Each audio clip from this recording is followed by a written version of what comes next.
وعلى سید الانبیاء والمرسلین اما بعد فاعوذ باللہ من الشیطان الرجیم بسم اللہ الرحمن الرحیم۔ سورہ حج کی تقریباً 63 آیات کی تفسیر مکمل ہو گئی تھی۔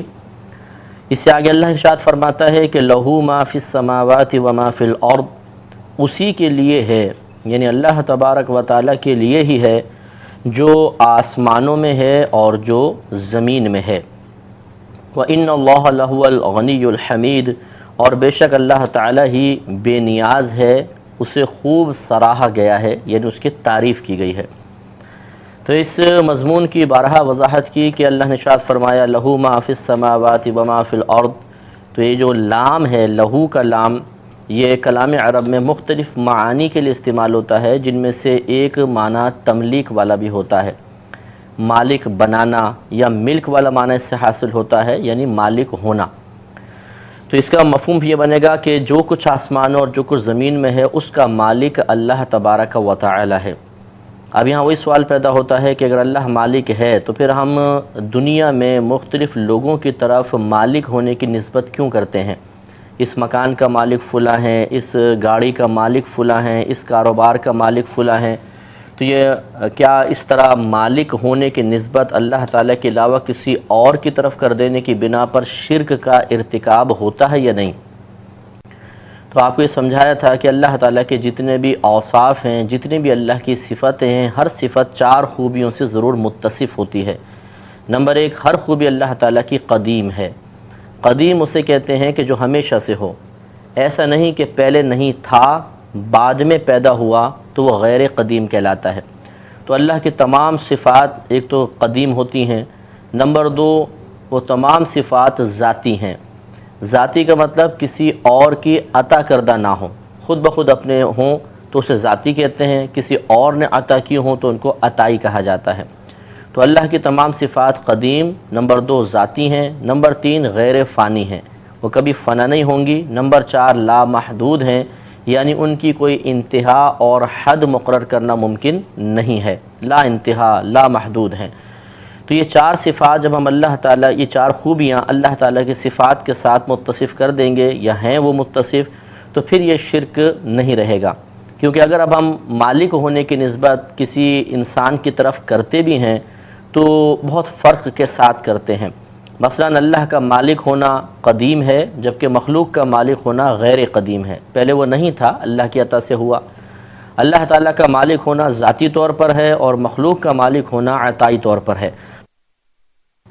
اسی طرح اللہ تعالیٰ کا مالک ہونا غیر فانی ہے، اس کی ملک سے کوئی چیز باہر نہیں نکل سکتی، جبکہ ہم کبھی مالک رہتے ہیں اور کبھی چیز ہم سے چھن بھی جاتی ہے۔ ہمارا مالک ہونا یہ فانی ہے۔ اور اسی طرح اللہ تبارک و تعالیٰ کا مالک ہونا لامحدود، یعنی کتنی چیزوں کا مالک ہے، کیا ان کا ہم شمار کر سکتے ہیں؟ نہیں۔ اور انسان کے لیے یقیناً جتنی اس کی ملک میں چیزیں ہیں ان کا شمار ممکن ہے۔ تو جب اگر کوئی اللہ تعالیٰ کی ان صفات کو بعین ہی کسی مخلوق کے لیے مانتا، یعنی مخلوق کی کسی صفت کو قدیم کہہ دیا جائے، یا غیر فانی مانا جائے، یا لامحدود مانا جائے، یا اسی طریقے سے اسے ذاتی تسلیم کیا جائے، عطائی تسلیم نہ کیا جائے، تو شرک کا ارتکاب ہوتا ہے۔ اور اگر ہم ان 4 جو خوبیاں جو اللہ کی صفات کی ہیں کسی مخلوق کی صفت کے ساتھ متصف نہیں کرتے ہیں تو پھر شرک نہیں رہتا ہے۔ جیسے دیکھنے میں، سننے میں، اللہ بھی دیکھتا ہے، ہم بھی دیکھتے ہیں، تو دیکھنا ایک صفت ہے اور ہم سب اس کو تسلیم کرتے ہیں، اقرار کرتے ہیں۔ اگرچہ یہ دلیل یا یہ تفصیل ہمارے ذہن میں نہیں ہوتی، لیکن ہر شخص سے جب آپ یہ پوچھیں گے کہ کیا آپ کا دیکھنا اللہ تعالیٰ کی طرح دیکھنا ہے، تو اتنا تو کم از کم وہ جواب دے گا کہ نہیں، اللہ کا دیکھنا کچھ اور ہے، ہمارا دیکھنا کچھ اور ہے، اس میں زمین آسمان کا فرق ہے۔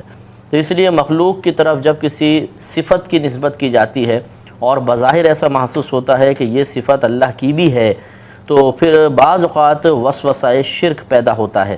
اس کی کاٹ کے لیے یہ تفصیل کا ذہن میں رکھنا بہت ضروری ہے۔ آپ نے سنا ہوگا، بارہا حدیثیں آپ نے پڑھی بھی ہوں گی کہ بعض اوقات نبی کریم صلی اللہ علیہ وسلم صحابہ کرام سے فرمایا کرتے تھے کہ کیا تم یہ جانتے ہو، کیا تمہیں یہ معلوم ہے؟ تو وہ جواب میں کہتے تھے اللہ و رسولہ اعلم، اللہ تعالیٰ اور اس کے رسول زیادہ جانتے ہیں۔ یہ اعلم جو ہے یہ اس میں تفضیل کا صیغہ ہے، اس میں تفضیل اس اسم کو کہتے ہیں کہ جس ذات پر آپ بولیں گے، اس اسم کو بولیں گے، یہ اسم ثابت کرے گا کہ اس ذات میں کوئی وصف، کوئی خوبی دوسروں کے مقابلے میں زیادہ ہے۔ تو عالم، عالم اور اعلم، ان میں زمین آسمان کا فرق ہے۔ عالم کہیں گے جس کے پاس علم ہے، اور اعلم کہیں گے جس کے پاس دوسروں کے مقابلے میں زیادہ علم ہے۔ تو اب دیکھیے کہ صحابہ کرام نے نبی کریم صلی اللہ علیہ وسلم کو علمی معاملے میں اللہ تعالیٰ کے ساتھ ذکر کیا، اللہ و رسولہ اعلم، اور عالم نے کہا اعلم، یعنی دوسروں کے مقابلے میں یہ زیادہ جانتے ہیں۔ لیکن کسی نے بھی اس کو شرک نہیں کہا، حتیٰ کہ خود نبی کریم صلی اللہ علیہ وسلم نے ایسا نہیں فرمایا کہ ان کو کہا ہو کہ نہیں ایسا کیوں کر رہے ہو، اللہ تعالیٰ اعلم ہے، میں صرف عالم ہوں، اللہ تعالیٰ زیادہ جانتا ہے، میں کم جانتا ہوں، نہیں۔ کیونکہ نبی کریم صلی اللہ علیہ وسلم نے صحابہ کرام کی باعتبار عقائد کے ایسی تربیت کر دی تھی کہ یہاں غلطی کا امکان ہی نہیں تھا، تو وضاحت کی ضرورت بھی نہیں ہے کہ اللہ تعالیٰ کا علم ذاتی ہے، نبی کریم کا عطائی ہے، اللہ کا لامحدود، نبی کا محدود، اللہ کا فانی۔ نبی کے علم پر فنا ممکن ہے، چاہے واقع نہ ہو، اگرچہ واقع نہیں ہوگی لیکن ممکن ہے، اور اللہ کا علم قدیم، نبی کا غیر قدیم۔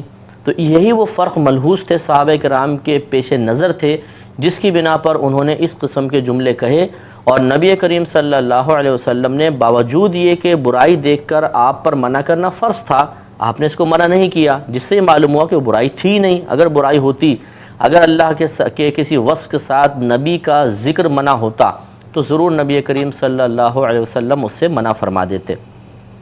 لہذا خلاصہ کلام یہ ہے کہ اگر ہم ایک صفت کسی مخلوق کے لیے ثابت کر رہے ہوں جو اللہ کے لیے بھی ثابت ہے، لیکن یہی فرق ذہن میں ملحوظ ہوں، تو کبھی بھی شرک نہیں ہو سکتا۔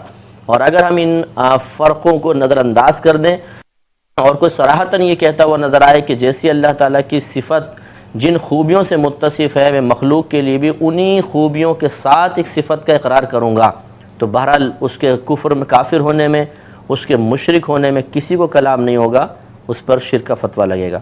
کتاب انزلناه الیک مبارک لیدبروا آیاته ولیتذکر اولو الالباب۔ وَإِنَّ اللَّهَ لَهُوَ الْغَنِيُّ الْحَمِيدُ، اور بے شک اللہ تعالیٰ ہی بے نیاز اور حمید ہے۔ حمید اسے کہتے ہیں کہ جس کی صفات یا خوبیوں کی وجہ سے اس کی تعریف کی گئی ہو، اس کو حمید کہا جاتا ہے۔ تو اللہ تعالیٰ حمید بھی ہے، تو اللہ بے نیاز ہے۔ حقیقتاً اللہ تعالیٰ کی بے نیازی بہت زیادہ ہے، وہ چاہے تو ایک سبحان اللہ پر بڑے سے بڑے گناہگار کو بخش دے، اور چاہے تو متقی پرہیزگار جو مطلب بہت ہی زیادہ زہد و تقوی کا پیکر ہے، ایک بات میں اس کی گرفت کر لے۔ نبی کریم صلی اللہ علیہ وسلم نے ارشاد فرمایا کہ بعض اوقات انسان اپنی زبان سے ایک جملہ نکالتا ہے، اسے اس جملے کی اہمیت کا احساس بھی نہیں ہوتا، لیکن یہی جملہ اس کے لیے دخول جنت کا سبب بن جاتا ہے۔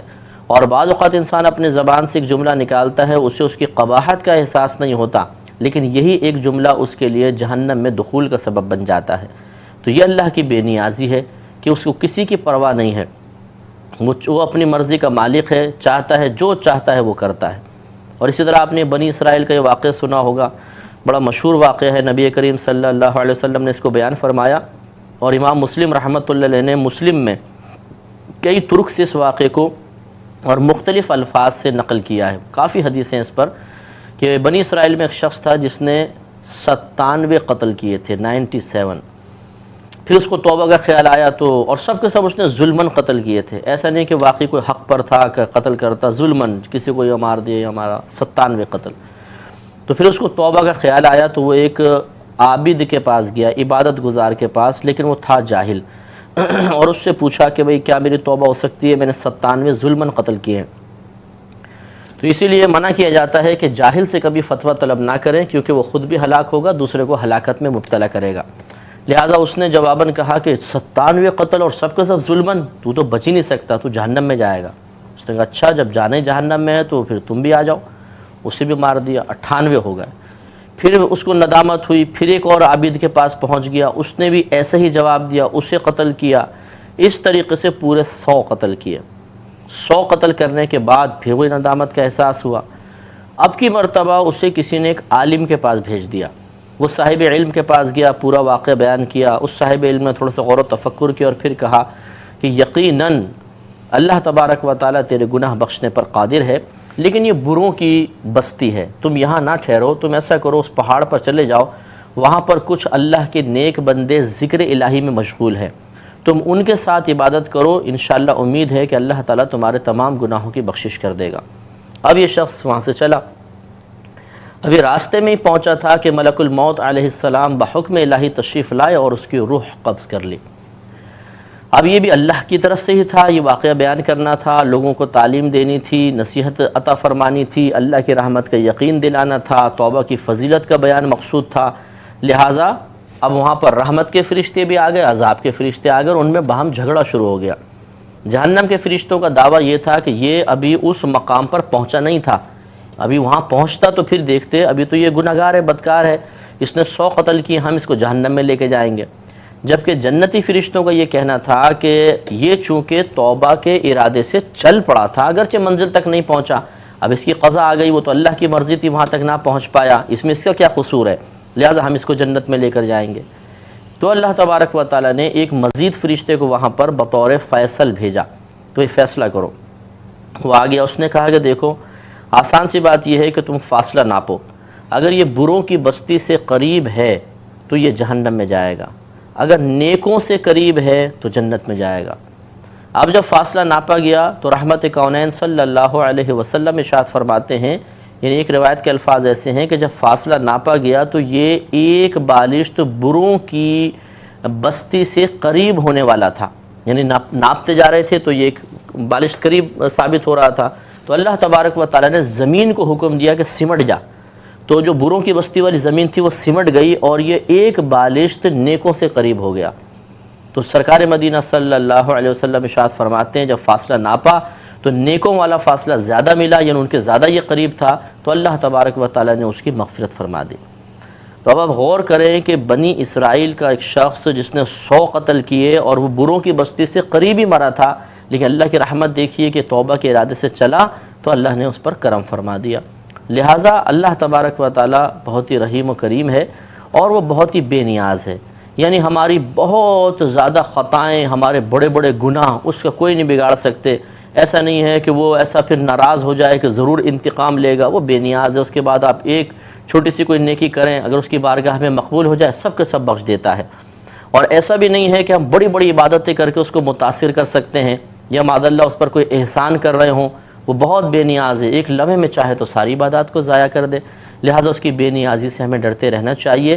اور یہ جو آپ نے حدیثیں سنی ہیں کہ بروز قیامت انبیاء علیہم السلام نفسا نفسی کے عالم میں ہوں گے، یعنی وہ بھی صرف اپنے آپ کو بعض اوقات دیکھیں گے، اتنی ہولناکیاں ہوں گی، اس کی وجہ یہ ہے کہ اگرچہ وہ نبی ہیں، اللہ کے مقرب ترین بندے ہیں، لیکن ان کو اللہ کی بے نیازی بھی معلوم ہے کہ اللہ تعالیٰ انتہائی بے نیاز ہے، وہ جب چاہتا ہے جو چاہتا ہے کر دیتا ہے، تو اس کی اس عادت بے نیازی سے وہ خوفزدہ ہوتے ہیں، خوفزدہ ہوں گے۔ اسی طرح فرشتے بھی خوفزدہ رہتے ہیں۔ اس کو بالکل یوں سمجھ لیجئے جیسے ایک بادشاہ ہو اور مخلوق اس کے پاس آتی جاتی ہے، بظاہر بڑا رحیم و کریم نظر آتا ہے، لیکن جو قریب رہنے والے ہیں وہ جانتے ہیں کہ یہ بہت ہی بے نیاز ہے۔ کبھی تو ایسا ہوتا ہے کوئی اس کے ساتھ کتنا ہی برا سلوک کرے معاف کر دیتا ہے اور کثیر انعامات دے کے رخصت کرتا ہے، اور کبھی ایسا ہوتا ہے کہ چھوٹی سی بات پہ ناراض ہو کے چھوڑتا نہیں، تلوار سے گردن اڑا دیتا ہے۔ اب جو وزیر صاحب برابر میں بیٹھے ہوئے ہیں جو اس کی بے نیازی جانتے ہیں، یقیناً وہ ہر لمحہ خوفزدہ ہوں گے کہ کب بادشاہ کا ذہن بدلے اور کب یہ تلوار اٹھا کے میری گردن پہ مار دے گا۔ اب جو لوگ آ کے ان سے ملیں گے، وہ جب وزیر کو بادشاہ کے ساتھ بیٹھے ہوئے دیکھیں گے تو یقیناً وہ کہیں گے کہ واہ کیا اس کی قسمت ہے، دیکھو کتنی شان سے بادشاہ کے ساتھ بیٹھا ہوا ہے۔ لیکن یہ تو وزیر سے پوچھئے کہ اس کے دل پہ کیا گزر رہی ہے، ہر لمحہ اسے موت کا احساس، ہر لمحہ بادشاہ کی بے نیازی کی وجہ سے کسی نقصان کے پہنچنے کا اندیشہ۔ تو یہی معاملہ انبیاء علیہم السلام کا ہوتا ہے، اگرچہ وعدہ خداوندی سب سامنے ہیں کہ انبیاء علیہ السلام جنت میں جائیں گے، صحابہ کرام تک قطعی جنتی ہیں، لیکن اس کے باوجود اللہ کی بے نیازی کا خوف اتنا غالب ہوگا کہ ان کی توجہ ان وعدوں کی طرف رہے گی نہیں جو اللہ تعالیٰ نے ان کے ساتھ کیے ہیں، لہٰذا اس خوف کی وجہ سے وہ نفسا نفسی کے عالم میں ہوں گے۔ آگے اللہ تعالیٰ نے مزید اپنے احسانات کو یاد دلایا کہ الم تر ان اللہ سخر لکم ما فی الارض والفلک تجری فی البحر بامرہ، کیا تم نے نہ دیکھا کہ بے شک اللہ تبارک و تعالیٰ نے مسخر کر دیا تمہارے لیے ان تمام چیزوں کو جو زمین میں ہیں، یعنی ان چیزوں کو جو زمین میں ہیں تمہارے لیے مسخر کی، جیسے جانور وغیرہ۔ مسخر کرنے کا مطلب ہمارے تابع کر دیا۔ ہاتھی کو دیکھ لیں، کتنا بڑا لہیم شہیم ہوتا ہے، میرے خیال میں چھت سے بھی ہمارے یہاں کے اونچا ہوگا، آپ کے مکان کے پاس آ کے کھڑا ہو جائے تو مکان چھوٹا پڑ جائے، ایسا اتنا بڑا جانور، اور اللہ تعالیٰ نے انسان کو اس پر غلبہ دیا ہے، ایسا مطیع و فرما بردار ہوتا ہے، جہاں اشارہ کرتے ہیں وہاں بیٹھ جاتا ہے، سواریاں کرواتا ہے، جیسے چڑیا گھر وغیرہ میں آپ نے دیکھا ہوگا۔ تو اتنی بڑی مخلوق کو اللہ نے ہمارے لیے مسخر کر دیا۔ اس کے ذہن کو کس نے ہماری طرف مائل کیا؟ اسے اطاعت کی طرف کس نے مائل کر دیا؟ شیر دیکھ لیں آپ چڑیا گھر کے اندر، جو یہ مطلب سرکس میں شاید آپ نے کبھی دیکھے ہوں کہ یہ بھی تابع ہو جاتے ہیں، انہیں کس نے مسخر کیا؟ اللہ تعالیٰ ہی کرتا ہے۔ اسی طرح بندر وغیرہ نچانے والوں کو دیکھیں، بندر ایک آزاد طبع چیز ہے، لیکن جب وہ مانوس ہو جاتا ہے تو اشاروں پہ کام کرتا ہے۔ اس طرح گھوڑے دیکھ لیں، بیل دیکھ لیں، گدھے دیکھ لیں، یہ طاقتور مخلوق ہے، ہم سے زیادہ ان میں طاقت ہوتی ہے، سارا دن بوجھ کتنا زیادہ اٹھاتے ہیں، اتنا ہم تو اٹھا بھی نہیں سکتے، لیکن اللہ نے ان کو ہمارے لیے مسخر کر دیا۔ تو کیا یہ اس کا احسان نہیں ہے کہ ہمارے باوجود یہ کہ ہماری خطائیں بھی ہیں، گناہ بھی ہیں، ہم نے کوئی زیادہ کمال کے کام تو نہیں کیے، اس کے باوجود ہمیں حاکم بنا دیا، ان جانوروں کو محکوم، ہمیں غالب بنا دیا، ان کو مغلوب رکھا، ہمیں تابع بنا دیا، ہمیں متبوع بنایا، ان کو تابع بنا دیا۔ تو یہ اللہ تبارک و تعالیٰ کا ہی کرم ہے۔ والفلک تجری فی البحر بامرہ، اور کشتی کو بھی اللہ نے مسخر کر دیا تمہارے لیے، جو چلتی ہے سمندر میں اللہ تبارک و تعالیٰ کے حکم سے۔ تو واقعی یہ کشتیاں جو ہیں، کشتی کو مسخر کرنے کا مطلب حقیقتاً کشتی تو ایک بے جان چیز ہے، اس میں مطلب کوئی عقل وغیرہ تو ہوتی نہیں، لیکن ہوا یہ باقاعدہ چلتی ہے، اگرچہ متحرک بالارادہ نہیں ہے، اپنے ارادے سے حرکت نہیں کرتی ہے، لیکن اللہ کے حکم سے ہی کرتی ہے۔ اور جب ہوا چلتی ہے تو پھر کشتی بھی چلتی ہے، وہ آگے ہوا اس کو بڑھاتی جاتی ہے۔ اس پہ انشاءاللہ ہم کلام کریں گے، اور کشتی کی تسخیر یا مسخر ہونے کے بارے میں انشاءاللہ کچھ گفتگو ہوگی اگلے پروگرام میں۔ وآخر دعوانا ان الحمد للہ رب العالمین۔